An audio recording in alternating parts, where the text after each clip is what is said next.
In the last 3 years, 19 nursing homes here in Washington state, 10% of the total, have closed due to low state Medicaid reimbursement rate. Here are the stories of the enormous human cost. I knew that it's very special to have places like Kiro that serve this minority population where the food's different, the language is different, the activities are different. This whole idea was started out of post-World War II xenophobia and racism. We grew to serve the broader Asian Pacific Islander community. There were 21 different languages. There's nobody else like us. So the decision to close the facility was made in April of 2019. These are vulnerable residents. Any little change for them is going to be, extra traumatic. So some residents have a hard time even adjusting to changing different rooms. Watching 130 people leave this facility, understanding the impacts to these families, it's heartbreaking. And I just don't understand. I don't understand how we, as a society, do not prioritize our elderly and caring for them and making sure that their last years are their best years.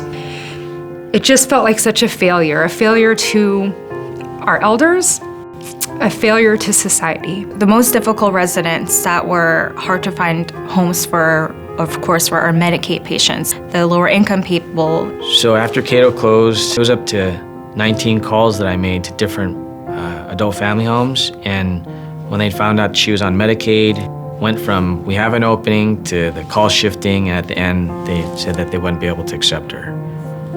It just felt very used car sale like. Yeah. Literally, my mom was the car. When you're dealing with your mom, it's a person. Vashon Island Community Care Nursing Home closed, forcing residents to move off the island, away from family. I have wounds on my legs, mostly on my left leg, and my wound care nurse in Seattle said, I suggest that you move to skilled nursing on Vashon Island.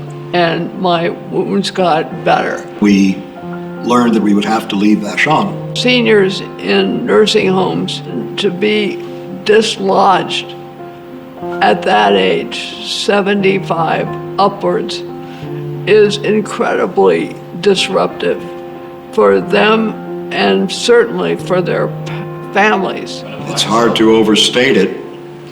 It was something of a premature death.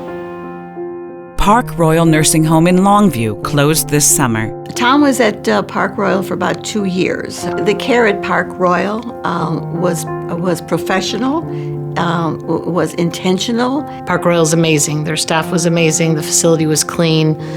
They treated all of their clientele like they were family. When we notified the staff that we would be closing the facility, I saw lots of tears in their eyes, and those tears weren't for themselves. What they voiced to me that day was concerns about who was going to take care of their residents. Many of our residents ended up transferring outside of the county, many away from their family members that lived right there in Cowlitz County. End of August, Park Royal was closed as a result of lack of funding. My husband had to be moved to another facility. What I saw in him in that short move was a decline, an immediate decline. 2 weeks later, my husband passed away.